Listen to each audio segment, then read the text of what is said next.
14장 22절에서 36절까지. 14장 22절이요? 예, 14장 22절부터 36절까지 같이 읽으시겠습니다. 시작. 예수께서 즉시 제자들을 제쳐가사 자기가 무리를 보내는 동안에 배를 타고 앞서 건너편으로 가게 하시고 무리를 보내신 후에 기도하러 따로 산에 올라가시니라. 저물매 거기 혼자 계시더니 배가 이미 육지에서 술이나 떠나서 바람이 거스름으로 물결로 말미암아 고난을 당하더라. 밤사경에 예수께서 바다 위로 걸어서 제자들에게 오시니 제자들이 그가 바다 위로 걸어오심을 보고 놀라 유령이라 하며 무서워하여 소리치르거늘 예수께서 즉시 이르시되 안심하라 나니 두려워하지 말라. 베드로가 대답하이르되 주여 만일 주님이시거든 나를 명하사 물 위로 오라 하소서 하니 오라 하시니 베드로가 배에서 내려 물 위로 걸어서 예수께로 가되 바람을 보고 무서워 빠져가는지라 소리질러 이르되 주여 나를 구원하소서 하니 예수께서 즉시 손을 내밀어 그를 붙잡으시며 이르시되 믿음이 적은 자여 왜 의심하느냐 하시고 배에 함께 오르매 바람이 그치는지라 배에 있는 사람들이 예수께 절하며 이르되 진실로 하나님의 아들이로소이다 하더라. 그들이 건너가 게네사렛 땅에 이르니 그곳 사람들이 예수이신 줄을 알고 그 근방에 두루 통지하여 모든 병든 자를 예수께 데리고 와서 다만 예수의 옷자락에라도 손을 대게 하시기를 간구하니 손을 대는 자는 다 나음을 얻으니라. 아멘. 물 위로 걸으시는 예수님, 또 게네사렛 땅에 가셔서 치료하시는 예수님, 이렇게 말씀을 볼 수가 있습니다. 예수님께서는 기도하러 산에 올라가셨다. 있어요.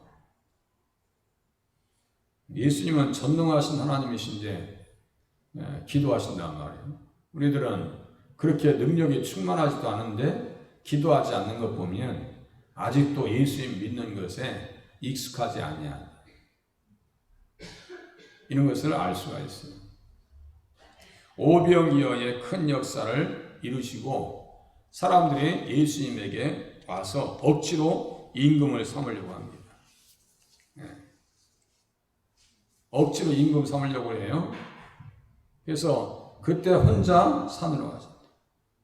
그 당시에 임금으로 예수님께서 만족하시고 유한한 시간 속에서 임금으로 계시다가 가셨다고 라고 하면은 좀 아쉽죠. 영원한 왕이신데. 영원한 왕이신데. 그러니까 그 당시의 사람들은 예수님을 육신적으로 이해하려고 하는 측면들이 많았다.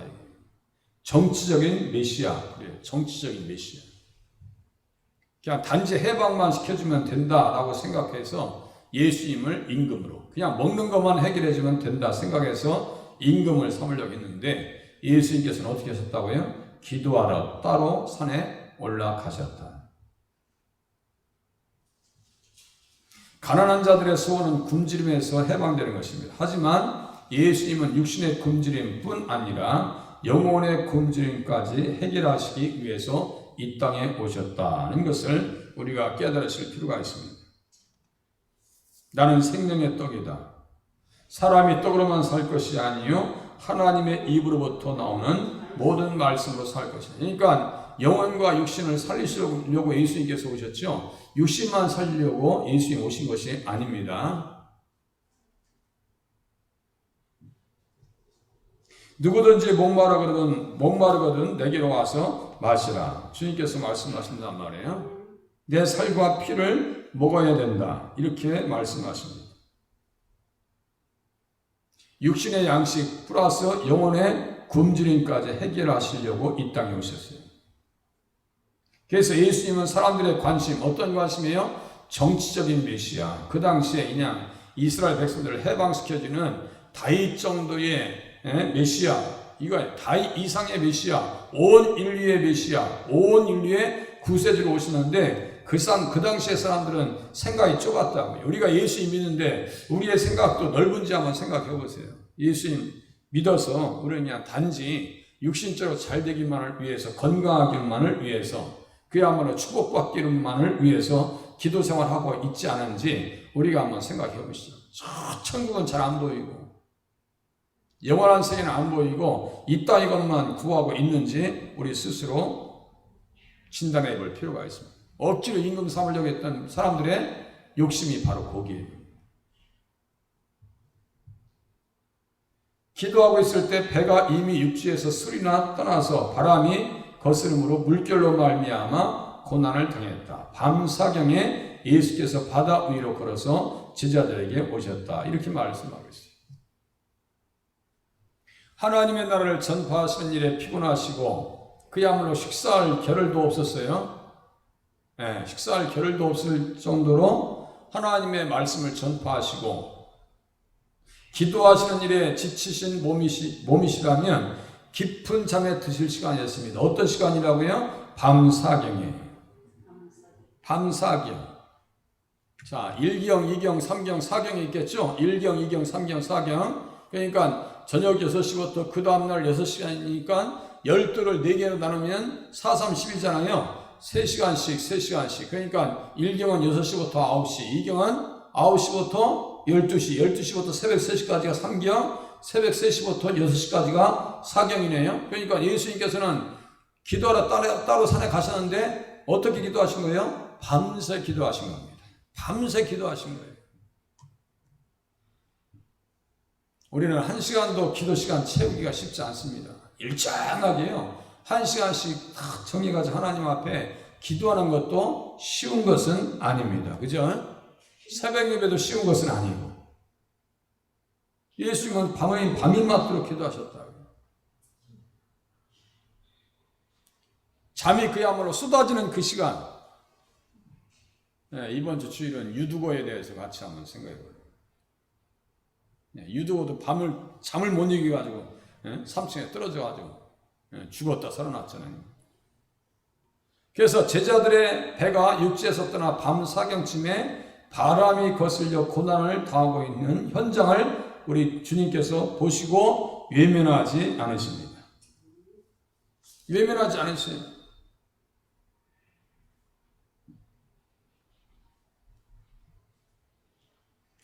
마가복음 6장 48절에 보니까 바람이 거스름으로 똑같은 성경에 제자들이 힘겹게 놓쳤는 것을 보셨다 그래요. 자 보세요. 술이나 떠났어요. 그러니까 지금 밤에 그 밤의 시간에 술이나 떠났으면 최소 10km가 있죠.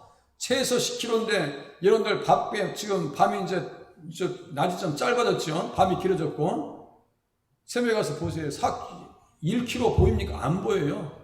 100m도 안 보이고요. 저같이 눈이 나쁜 사람은 더 안 보여요. 예? 이렇게 오는데 어떤 분이 자전거 타고 가시는데 우리 정권사님께서는 고춧가루 가는 고춧가루 다 보시는데 난 그거 못 봤어요. 예? 눈 되게 좋으셔요. 권사님 눈이 되게. 그런데 저는 밤에 이렇게 멀리 있으면 잘 안 보인다고. 그런데 예수님께서는 술이나 떠나서 바람이 거스림으로 제자들이 물결로 말미암아 고난당하고 있는 것을 어떻게 하셨다고요? 보셨더라. 보셨어요.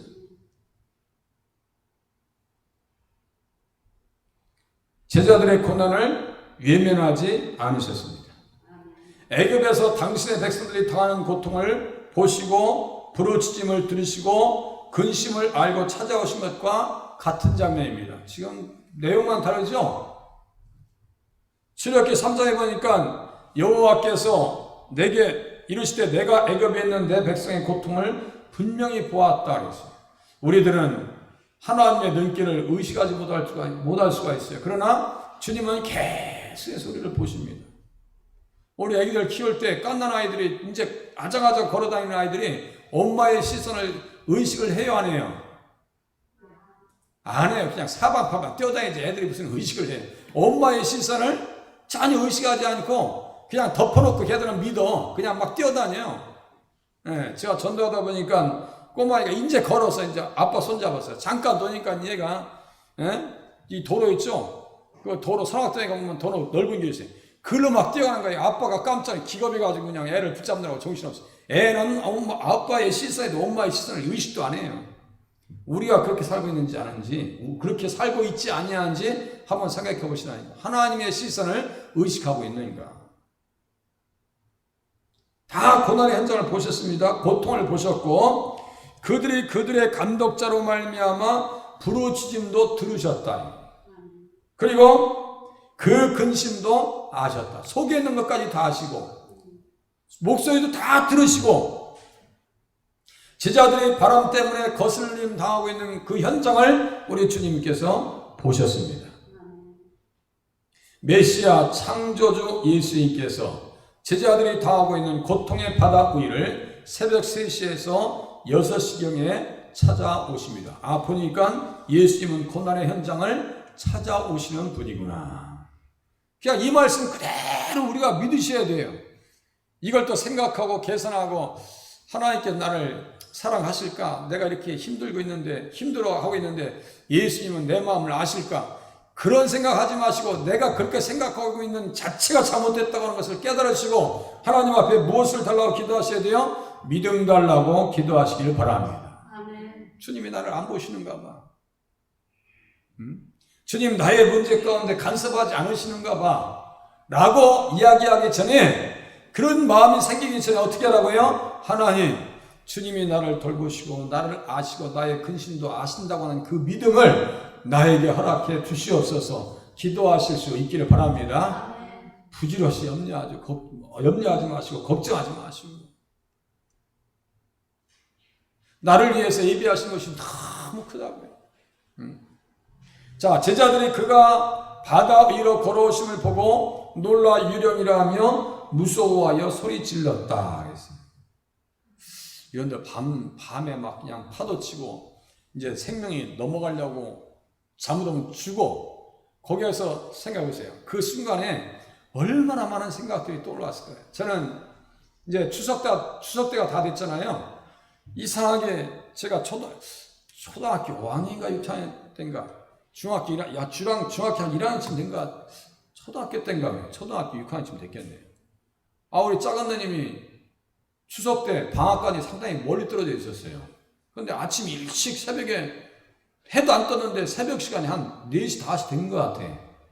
가서 빨리 가서 떡방아 찍어오래. 그 자전거 뒤에다 싣고 제 나름대로 묶었어. 그런데 이제 시골서 가다 오면 선왕당 있잖아요. 선왕당. 그 선왕당에 대한 전설이 있어요, 없어요? 선왕당에 대한 전설이 있어요, 없어요? 용월이 우리 저희 정권사님 그 사였으니까 아시겠네. 그 팽나무 있고 그 선왕당 있어. 예? 그 생엿집이라고 생엿집이죠, 그게 생엿집. 팽나무에 뭐 아가씨가 뭐 죽었더라 하면서 막 전설 따라 삼천리 우리 형님 되시는 분들이 그 우물가에 옆에서 어떤 여자가 뭐 저기 뭐 빨래하더라 싹 없어졌더라 별 얘기 다 들렸어. 저는 새벽에 하다가 얼마나 무섭겠어. 적은 마음에 어린 마음에 차인가 타고 하는데 갑자기 거기에서 뭐가 떨어져요? 떡살이 딱 떨어지는 거야. 생애집 앞에 떡을 쌌던 그 시루도 이렇게 쌈했던 거 있잖아요. 이렇게 고무줄로 제가 얼마나 묶었겠어. 근데 거기서 딱 떨어지는 거야. 오마이 갓. 어떻게 하면 좋아. 그 떡을 넣고 쌀을 넣고 도망갈 수는 없잖아. 쌀을 뒤에다 어떻게 실긴 실었는데 어떻게 하는지 나 지금도 생각이 안 나. 지금도 생각이 안 나. 그 어린 친구한테 왜 그걸 시켰는지 난 지금도 우리 누님이 미워. 어떤 때는 그런 생각이 들었어요. 그 당시에는. 지금이야 뭐 다 잊어버렸지만. 자, 제자들이 지금 갈릴리 바다에서 바람이 몰아치고 산에 춥네. 이제 힘도 다 빠졌어요. 그 순간에 그 제자들의 마음속에 야, 옆에 동네에 누가 죽었더라, 누가 저희 바람에 빠져서 못 나왔더라, 그런 생각이 나왔을까요, 안 나왔을까요? 제가 전설 따라 삼천리 그 생협집 옆에서 떡살이 떨어졌을 때 별 생각이 다 떠올랐다 했죠? 제자들은 어떻게 했냐 말이에요. 순이 아버지가 죽었더라, 갑순이 아버지가 거기서 빠져서 못 나왔더라, 별 생각 다 들었을 거 아니에요? 그런 순간에 예수님께서 오실 때 무슨 생각이 들었어요? 유령이다! 까무러치는 거야. 유령이라 하며 무서워하여 소리 질렀다. 이제 이해되시죠? 무슨 말씀인지? 이 사람이 어떻게 물 위에 걸어오냔 말이에요. 사람이. 그때 주님께서 뭐라고 하셨어요? 안심하라. 나니 두려워하지 말라. 두려워하지 말라 하셨어요. 밤새 파도와 싸워 기력을 다할 때 싸울 기력도 없어요. 도움의 여지도 없고 인간적인 방법을 다 써봤던 제자들의 피곤함이 극에 달하고 있는 그 순간에 소망도 없고 그러한 차에 메시아 하나님의 아들이신 그리스도께서 달빛을 배경으로 현장에 찾아오십니다. 현장에 찾아오셔요. 근데 6월절 지나고 별로 안 됐기 때문에 달빛이 뒤에 있었어요. 달빛이 뒤에 있었어요. 막 소리 지릅니다. 나니 두려워하지 말라. 여기 나라고 하는 것이 되게 중요한 표현이에요. 나니 방송 설교에 자주 나온다 했죠. 에고 에이미 나다다. 나야. 이것은 무슨 표현이냐면요. 구약에서 하나님께서 당신 스스로를 소개하실 때 다음과 같이 합니다. 하나님이 모세에게 이르시되 나는 스스로 있는 자니라. 나는 스스로 있는 자니라. 출애굽기 3장 14절 이거요. 외우셔야 돼요. 꼭 외우셔야 될 말씀들은 외우셔야 돼요. 이것을 요한복음 6장 35절 이하 7번 나는 무엇이다. 나는 양의 문이다. 나는 선한 목자다. 부활이다. 생명의 떡이다. 세상의 빛이다. 이런 말씀들 있죠. 이 말씀이 이 안에 다 들어와 있는 거예요. 나다라고 하는 것은 내가 하나님이다. 내가 하나님의 아들이야. 내가 구원자야. 내가 너희들을 살릴 거야. 라고 하시는 우리 주님의 은혜로운 음성으로 들으실 수 있기를 바랍니다. 안심하라고 하잖아요. 안심하. 나야. 이제 너희들에게 살 길이 열렸어. 우리 인생을 살다 보면은 정말 전혀 시야채로 앞이 보이지 않는 그런 순간들을 맞이할 때가 한두 번이 아닙니다. 도저히 살 수 없는 것과 같은 그런 환경 가운데 부딪힐 때가 많이 있습니다. 그럴 때 우리에게 들려주시는 음성으로 오늘 본문 말씀을 이해하실 수 있기를 바랍니다. 어떤 말씀으로요? 안심하라. 나니 두려워하지 말라. 아시겠죠? 이 말씀 따라서 하시겠습니다. 안심하라. 나니 두려워하지 말라. 이 말씀을 나의 말씀으로 받아주시오. 우리에게 주신 말씀으로. 이건 제자들에게만 주신 말씀이 아니에요. 우리 모든 믿는 자에게 주시는 말씀이에요. 인생은 고해의 바다와 같아요. 그죠? 고해와 같아요. 때로는 풍랑도 만나고 역풍도 만나고 순풍도 만나고. 에?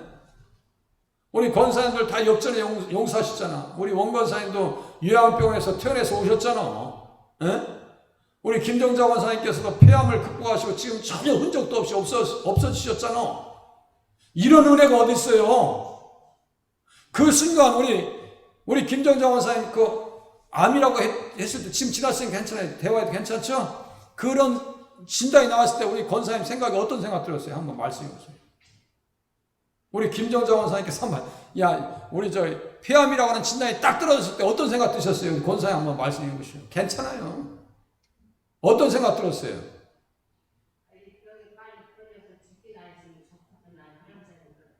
죽기나 했으면 좋겠다는 생각도 들었죠. 왜냐하면 그 이제 일종의 그것도 포기야. 그죠? 안 죽었죠? 살려놓으셨잖아. 그리고 또 지금 하나님께서 좋은 집을 또 예비해 놓으셨잖아요. 나중에 또 소고기 또 사주셔. 입주하시고 소고기 저번에 저기 하시고 집 잘 수리하시고 소고기 사주셨는데 이번에 새 집 들어가시면 또 소고기 또 사줄 줄로 저는 기대를 합니다. 기대해도 괜찮아요. 그죠? 우리 권사님 건강하시라는 얘기야. 또 목사님 또 고기는 또 어자인 먹고 싶은가 보다 그렇게 생각하지 마시고 건강하시란 말씀이에요. 건강하시란 말씀이요. 감사하죠. 병마도 다 극복하시고. 얼마나 감사하냐고요. 우리 주님께서는요, 우리가 하나님 나라, 우리의 소망의 항구는 어디예요? 하나님 나라인 줄로 깨달으시길 바랍니다. 소망의 나라, 소망의 항구는 어디예요? 하나님 나라예요. 그 나라에 갈 때까지 우리는 이 말씀을 나의 말씀으로 받으셔야 돼요. 다시 안심하라. 나니 두려워하지 말라. 나는 두려워 말라. 예, 창세기 28장도 똑같아요. 야곱이 부엘세바에서 밧단 아람으로 혼자 홀홀 단신. 내 주를 가까이 하면 뭐예요? 예? 찬송가 있잖아요. 내 주를 가까이 하면 그 다음에 뭐예요? 십자가침 같은 고생이나. 그 찬양이 그 야곱을 배경으로 하는 거 아니에요? 혼자 그 두려움의 밤. 그죠? 두려움의 밤. 사방에서는 사자의 울음소리가 들립니다. 늑대의 울음소리, 하이에나의 웃음소리, 울음소리, 여우의 울음소리, 복합적으로 다 들려옵니다. 또 때로는 짐승들이 잡혀 죽는 비명소리가 들립니다. 그 순간에 우리 주님께서 두려워하지 말라 말씀하십니다. 그 하나님께서, 그 주님께서 폭풍 현장에서 고난당하고 있는 백성들에게, 제자들에게 두려워하지 말라라고 말씀하시는 겁니다.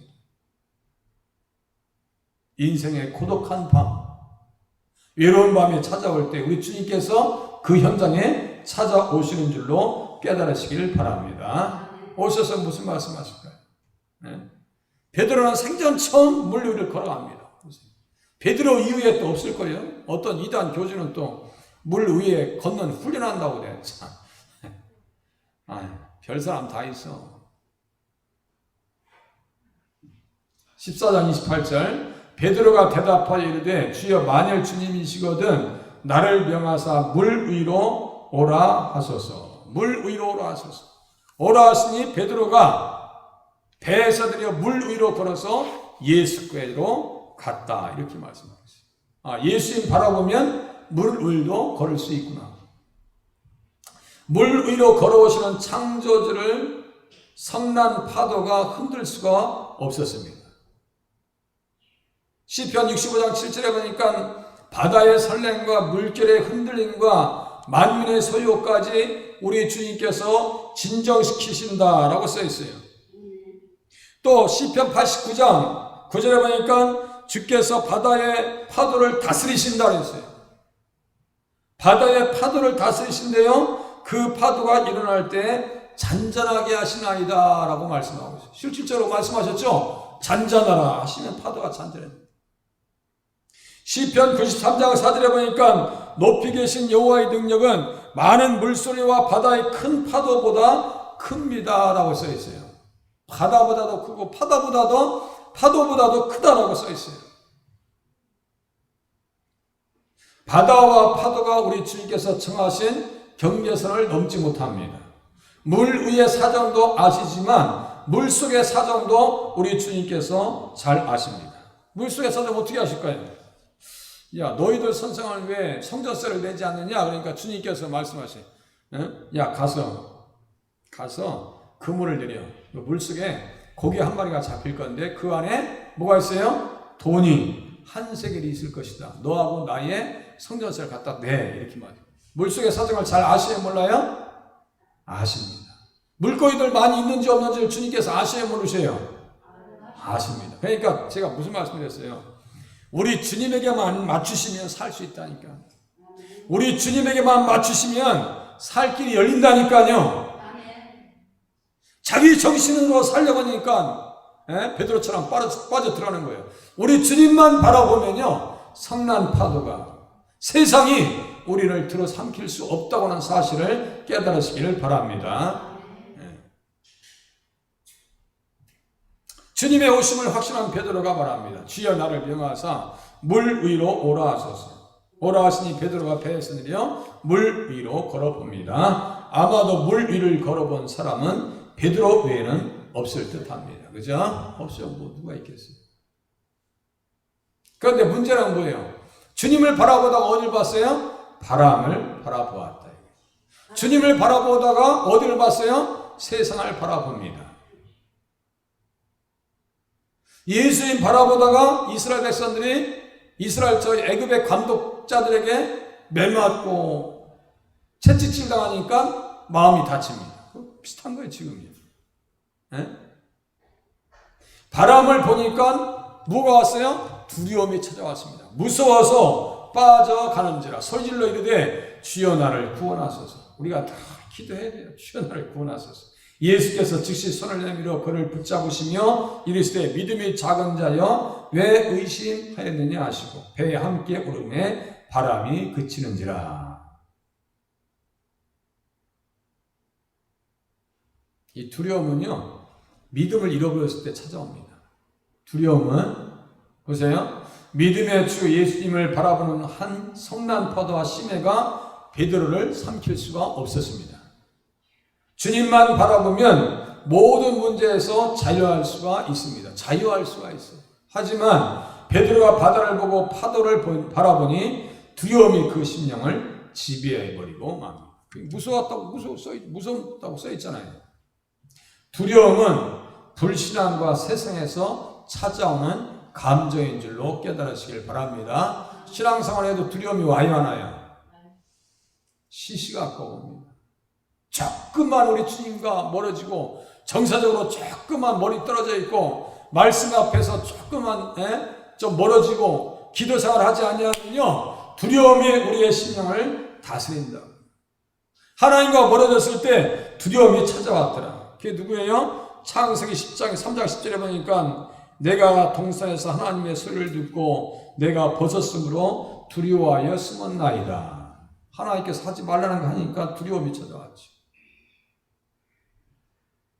마태복음 6장 30절에요. 오늘 있다가 내일 아궁이에 던지는 들풀도 하나님이 이렇게 입히시거든 하물며 너희일까 보냐 믿음이 작은 자들아. 믿음이 작다고 써있잖아요.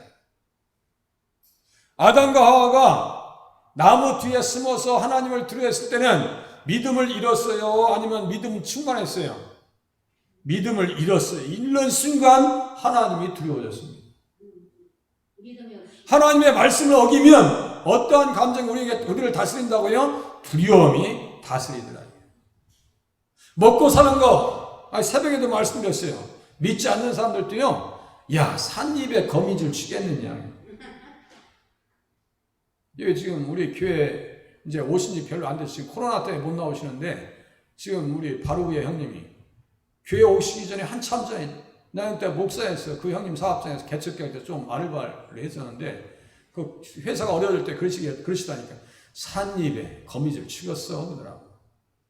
교회 오기 전보다 나보다 더 믿음이 좋았더라니까. 보니까. 난 걱정이 돼가지고, 야, 이 사업이 이렇게 돼가지고 이거 되겠어 했더니, 산입에 거미줄 치겠냐고. 그런데 내가 아무 소리 못했어요.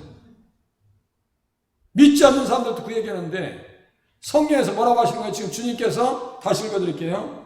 내일 아궁이에 던져지는 들풀도 하나님이 이렇게 입히시거든 하물며 너희 일까 보냐 믿음이 작은 자들아. 이 화단에 봉숭아꽃만 또 못한지도 몰라. 우리가 봉숭아꽃 얼마나 요새 보니까 꽃이 더 피어나대요. 꽃이 다 따갔어요. 벌써 아침에 그냥 뽀송뽀송 봉숭아꽃이 달려있어가지고 봉숭아꽃만 또 못해. 우리는 먹는 거 입는 거 그렇지. 보니까 오늘 아침 어제 저녁에 얼마나 하나님께서 물을 흡족히 주셨어요.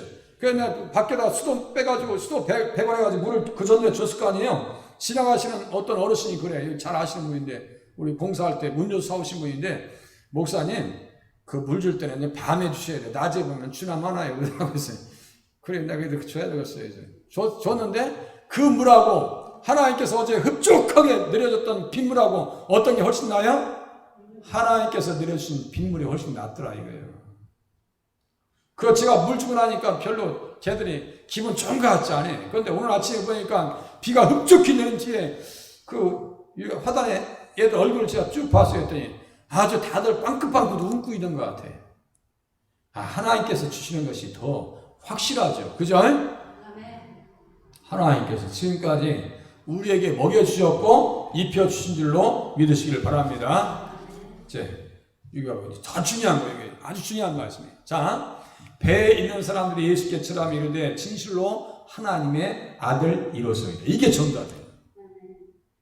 이게 왜 기적과 이적과 표적이 나타날까요?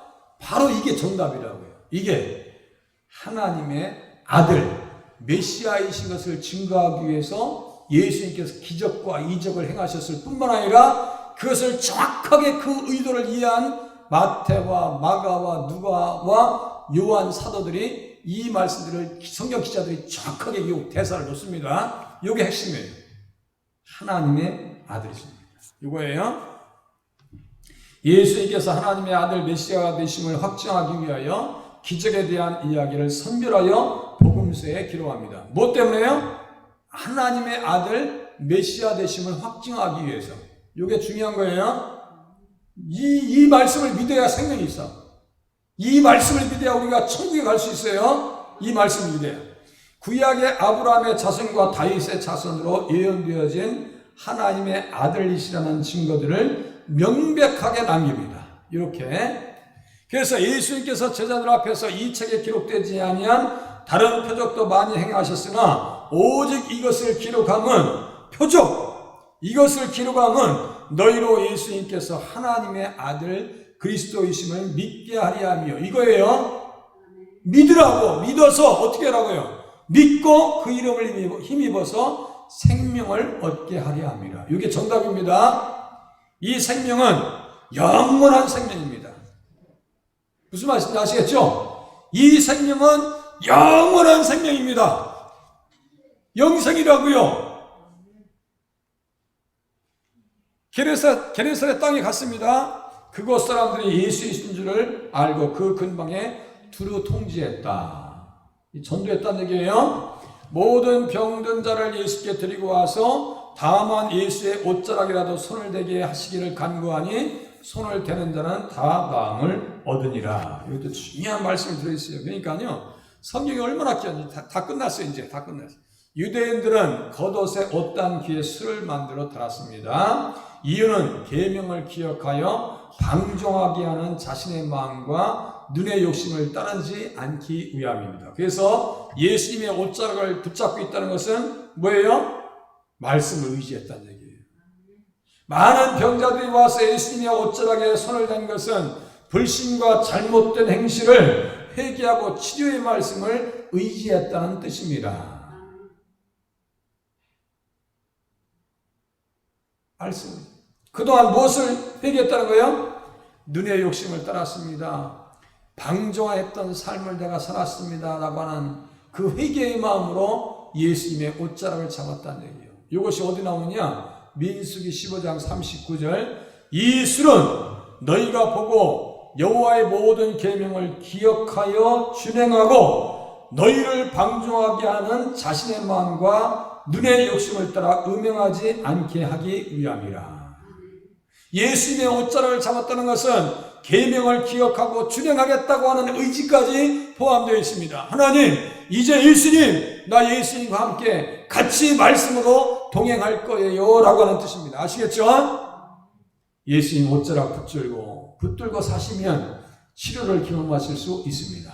예수님의 옷자락을 붙들고 가면 생명의 길을 갈 수 있고 구원받는 역사를 경험할 수 있는 줄로 깨달으시길 바랍니다. 그래서 마태복음 14장 끝난 거예요. 사실상이요, 상에서 이 안에 막 의미가 얼마나 많은지 몰라요. 제가 추격해서 말씀드린 거 이것도요. 다음 주부터는 이제 15장 같이 공부하도록 하겠습니다. 기도하겠습니다.